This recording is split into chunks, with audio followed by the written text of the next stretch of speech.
Good evening. Welcome to the Wednesday, January 19th Board of Selectmen's meeting. It is being audio and video recorded and will be shown on local access television. If you'd please stand and join us in the pledge to the flag.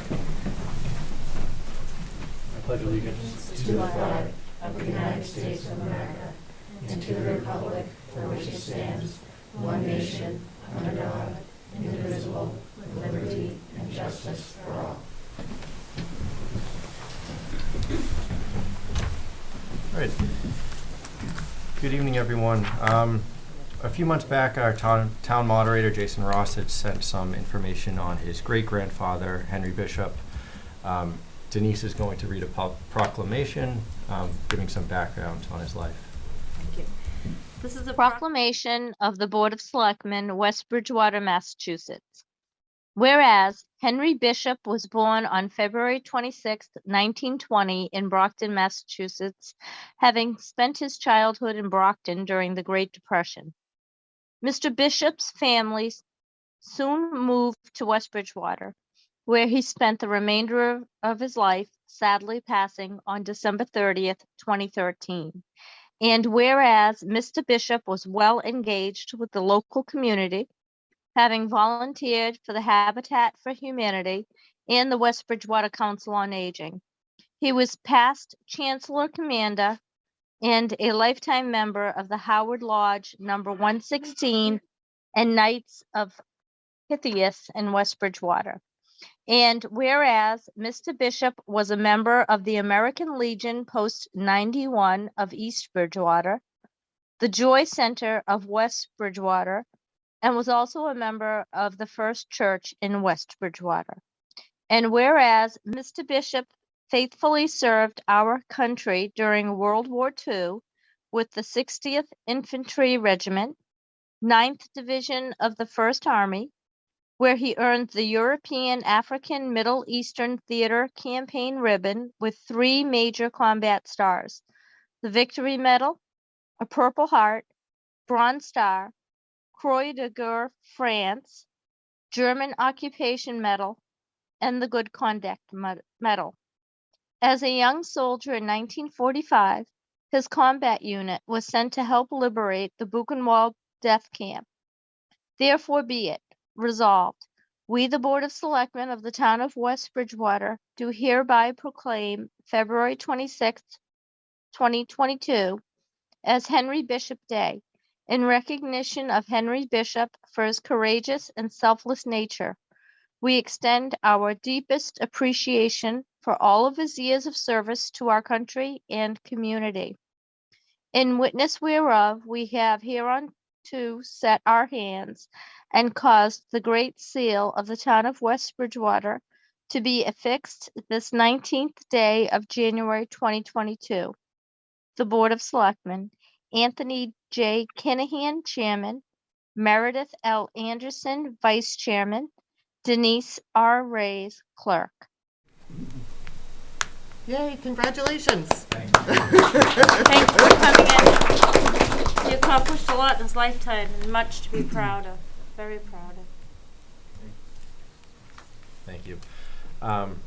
I'm assuming you guys probably don't want to stick around for the rest of the meeting, Do they but want you're more than pictures? welcome. Do they want pictures? Thank you very much. Thank you. Shall I get this to you? Thank you. Okay, great. So I have this saved. Okay. If I make a quick copy. Okay. Perfect.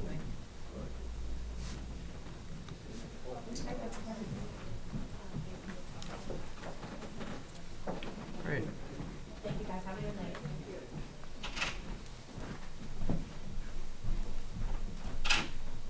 Next on the agenda, we have Melanie Terrell, how do I say that? Terrell? The new Assistant Library Director. So, or Laura, I don't know if you want to start, or if you want to start by introducing yourself, however you guys want to do it. Yeah, you can introduce me. This is Melanie Terrell. She will be the West Bridgewater Library's new Assistant Director. I'm here as the Library Director. We have Christine Roberts, our trustee, and Christopher Lawrence, another trustee here supporting Melanie. The library is an excellent place to work. It's full of community members and staff that make it thriving, interesting, engaging, and you know, Melanie's professionalism, her recent years in library service, as well as her advanced degree in library science will be a great benefit to our library and our community, and we look forward to working with Melanie. Her first day is on Monday. Oh, congratulations. Thank you. Welcome to the group. Thank you so much. Thank you. Does anyone have any questions, comments? No, Where- where are you- congratulations. Where are you coming to us from? Taunton From Taunton? Library. Well, you'll find this a much smaller community. Welcome to the community. Thank you, I'm excited to be here. Thank you. So is there a motion to ratify Melanie's contract? So moved. Second, All in favor? Aye. Thank you, and congratulations. Thank you. congratulations. Congratulations. All right, up next, we have an appointment to the Conservation Commission as the second alternate, Jason Winchell. Take care. Have a good night, Lord. That's me. Oh, Last one in the room. perfect. If you just want to introduce yourself, that's Sure. all. I'm Jason Winchell and a longtime resident of West Bridgewater. This is where I grew up. Went to West Bridgewater High, graduated in 1990. Moved away for college at WPI and stuff, and hung around the North Shore a little bit. And then when my daughter Mariah was born, we came back and now live over on Spring Street, where we've been for almost 13 years in February. My kids are the fourth generation of my family to live here in town, and just really enjoy being here. Enjoy the farms. Enjoy driving down, through River Street and stuff like that. Enjoy getting out in the town. And so, a couple of years ago, I had kind of mentioned about the Conservation Commission and just kind of talked to a person about it, and it didn't really fit with the timing and stuff. And so, thought this was, I was talking with John about a project that we're doing at my parents' house on Hartshorn Street, and he mentioned that there was a spot open. So, I thought, all right, well, let's do this. So, do you have any questions for me? No, that's excellent. You guys are always stepping up, so it's awesome. Thank you for try. doing that. No, you guys do. You do. Are you Jeremy's brother? I am. He was The oldest. He was an awesome teacher. Good. There you go. Teacher. Thanks for Teacher. aging me. Thank you. Because Thanks. I know his other brother. John, the youngest. Yeah. Teacher? Yeah, Jeremy teaches Math up at teacher. West Bridgewater. And I teach up at Blue Hills. Oh, We good both Lord. teach the dark arts, Well, or math. I swear we're not getting old, but it's Well, starting to sound like 50 it. so much. There. So I only know of your daughter Mariah from There you her go. posts and all the good stuff she's done with Yeah. baking cookies, raising money for the food pantry. Yep, yeah, she did a great job, and they did it again this year with the help of the rest of her Girl Scout troop and stuff. So I think it That's came in just awesome. under $2,000 that they. Wow. So good. And that was just one weekend. Last year we ran it for 5 weekends, I think, and I can't even tell you how many cookies we baked in my house. We were at your doorstep So, multiple yeah. times. And I think that was what actually brought over like the three, just people kind of coming back and back and back and stuff. So it was She's a really great. beautiful young lady. Thank you very much. Did you bring any cookies? I did not, but I do have 2 Oreo cupcakes that if you wanted to, I could bring in. They are for my parents, but they don't know I'm coming, so They do now. It's televised. All right, thank you. So is there a motion to appoint Jason as a second alternate? So moved. Second? All in favor? Aye. Great. Thank you Thank very you. much. Thank you for Thank you, volunteering. Jason. You're very welcome. Take care. Have a good evening. You too. You too. You too. Okay, the annual town meeting is scheduled for May 9th, 2022 at the Middle Senior High School. David, what do we have for a closing date? Yep, so I will ask the Board of Selectmen to vote to open the annual town meeting warrant and close it on March 25th at noon. Is there a motion to open the warrant and close it March 25th at noon? So when does it open? Now? Right now. Okay, so moved. Second? All in favor? Aye. Aye. Thank you. Darlene Green has a vacation carryover request. Is there a motion to approve 2 days? 2 days, and that's according to the contract. Yes. So moved. Second? All in favor? Aye. Aye. Vote to approve the meeting minutes of October 20th and November 3rd. Is there a motion? So moved. Second? All in favor? Aye. Aye. Public comment period. There is no one left in the room. Did you miss one? November She- 17th? We are skipping that. Oh, okay. Town administrators report. Sure. So first, an update from the water department in reference to PFAS. Unfortunately, the Manley Street well this past month was over 20 is the new barometer set by the state. The other ones are all well under 10. You'll recall that we had at the last meeting, the Board of Selectmen authorized $276,000 to be spent out of ARPA funds for mitigation. And so at this point, we're just waiting for DEP approval. That plan has been submitted. Once they approve it, assuming they approve it and without other changes, obviously they could start to do what they have to do and bring in a carbon filtration system. Next on my report is Waste Connections US Holdings. This is a national firm. Our current local vendor, ABC/New Bedford Waste Services, is no longer going to be in business, and they are assigning their rights to Waste Connection US Holdings. There is a provision in our current contract, which is a 10-year contract, that allows for assignment. I've reviewed it along with town council, and town council has advised that unless we have just cause not to assign it, that we are required to assign it.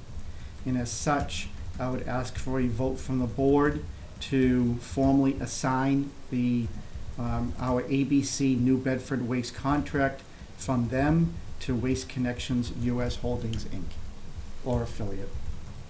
So moved. Is there a second? Second? All in favor? Aye. Thank you. Next is, there are new guidelines set forth based on Mass General Law that was authorized last year. I am required, as part of the regulations, to provide a summary of the new law to you by May 2nd, and this will suffice for compliance of such. Under this, the law now requires that each municipality within an MBTA zone have, by right, a new zoning bylaw for multifamily districts. So what I'm going to do is I'm actually going to, I think the best thing is I provided this summary, which I'm going to follow, but I'm actually going to ask Lorna to flip through the pages. So if we could flip, there's a PowerPoint presentation, and we will flip, there it is, thank you. And in 3 pages in, let's see, housing crisis, and one more. There we go, thank you. So the first handful of pages that's in the PowerPoint presented to you basically goes over what they identify as the current housing crisis in Massachusetts, why it is important to address it, and some measures that have already been taken by the Baker-Polito administration. This page here that I highlight indicates as to what the attempt is that right now what they're saying is that they take the greater Boston area, which includes West Bridgewater, that there are roughly 6.2 homes per acre. Understand in West Bridgewater we don't have that. In West Bridgewater it's 1 house per 30,000 square foot, or 3/4 of an acre. And what they've concluded as part of their analysis is that if every single municipality just had an increase of 10 homes per acre, that they would add 253,000 housing units. Next page. What they are trying to identify in this is to make sure that we are aware that although there is going to be a new zoning requirement, that it does not include a production mandate. So what that means is that a municipality would set aside, what we'll get to in a moment, a piece of land or an area in zone to allow multifamily districts. It does not require production. So production by itself does not mean that you're compliant. Only establishing the zoning area means that you are compliant. And it also has nothing to do with 40B. This does not require that they have to be identified as affordable housing units. Next page. Again, it will be to focus on, go one more, I'm sorry. It is to focus on new zoning. So again, it would be allowed by right, does not require production, and 40B is not included. I've included this page because I want you to see as to what they're including is the greater Boston area as an MBTA community. And we can see West Bridgewater, obviously in the South Shore, and we are what we're going to refer to as an MBTA adjacent community. We do not have MBTA service, and we do not have rail service that runs through. So because of our proximity adjacent to Brockton, this is why we qualify. And as you can see, there's 175 municipalities that are now subject to this law, which is roughly 50% of the state. Next page.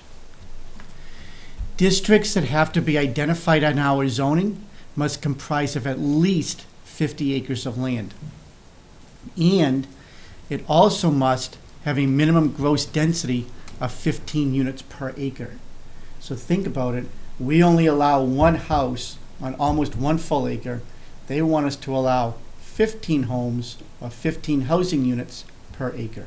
That is a vast, stark contrast to what this town, what its characteristics is, and what our current zoning is. And you'll see on the bottom is that minimum of housing stock is 10%. That's important to identify because we have 3,200 housing units currently in West Bridgewater. So the immediate math would be, okay, we're an adjacent community, at 10% of the initial housing stock, that means that on that 50 acres of land, we should only have to worry about building or having the right to build 326 units. However, go one more. One more.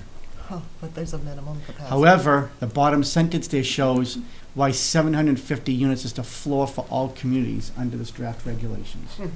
And I just think that that's entirely unfair to a municipality such as the town of West Bridgewater. And I'm going to explain why. If we're in Quincy, Quincy already has that density. They can already have 1,000 apartment complexes in one section of the municipality. And they don't have to build anything. All they have to do is put a ring around it in their zoning and say, that's our multifamily district. We already have 1,000 units. We qualify. We're good. Now, theirs is going to be higher than 750 because of their population and their current housing, but I hope you get the point that they already have that density. They may not require any new production in order to qualify. There is nowhere in West Bridgewater that we have 750 units allowed by right over a 50-acre parcel of land. So that means this zoning would actually have a real material impact on West Bridgewater. Next page. One more. This is what they envision. They envision, in order to get to 15 units per acre, they envision that it will be cluster housing, like they see there on the left. You'll see the other ones on the right in Lexington, Norfolk, Sudbury, and Westwood. And they use this to be able to illustrate that cluster housing can look nice, and that it does not necessarily just have to be considered an affordable unit. The hope is that by increasing supply of housing stock, that it will just decrease price based on supply and demand. That may very well be the case. We all know supply and demand is obviously a driving factor in all economics. I will tell you, none of those there are actually affordable housing. They're all fairly expensive. I can guarantee you those housing units in Lexington are probably still worth $500,000, $600,000, $700,000, and the same thing in Norfolk.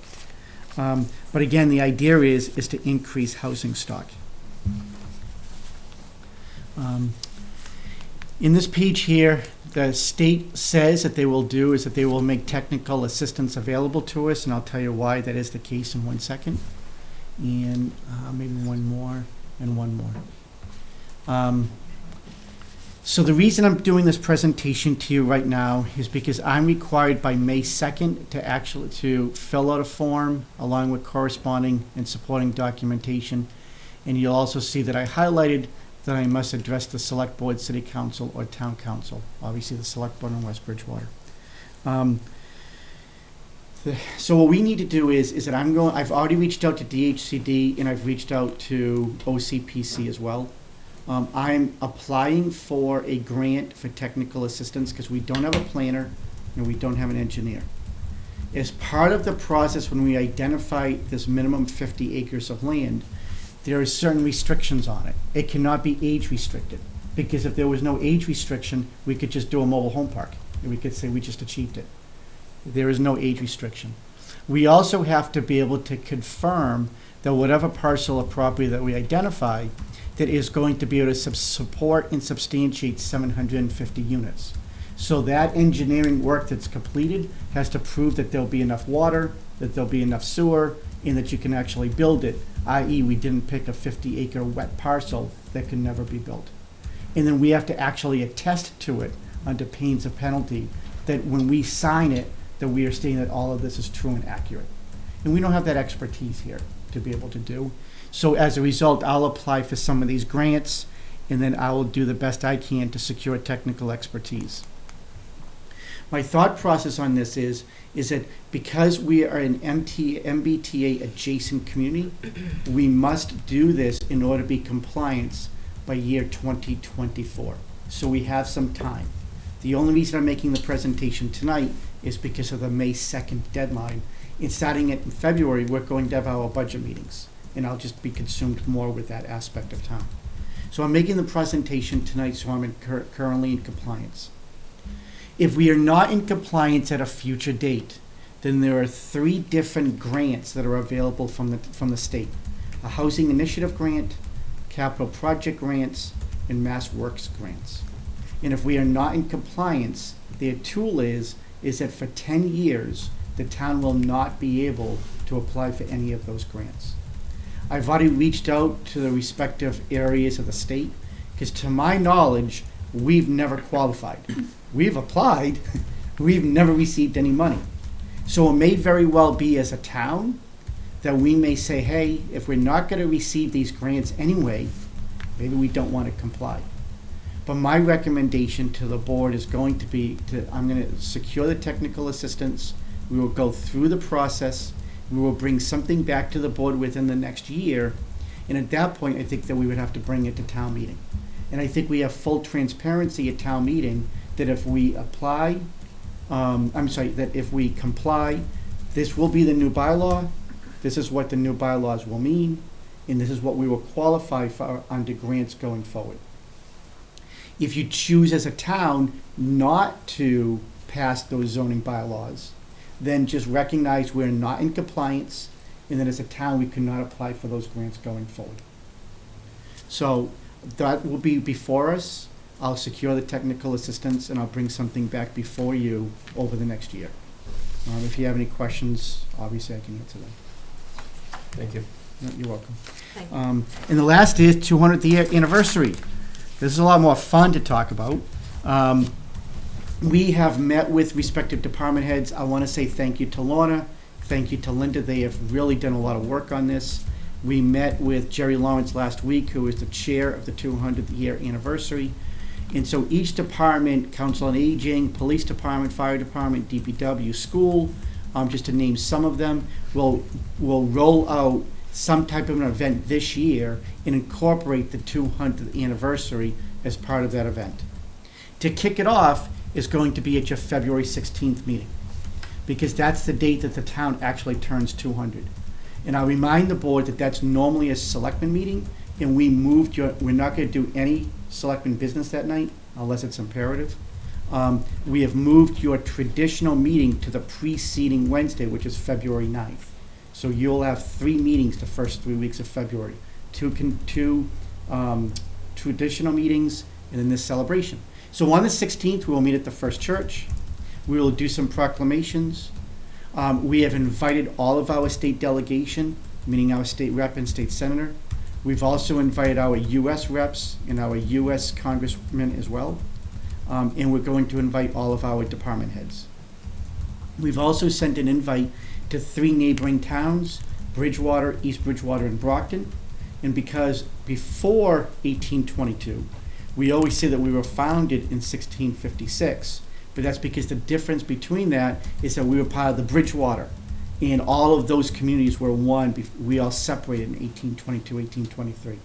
So we've invited those municipalities as well. So we'll do a short celebration, and then we will go downstairs in the First Church.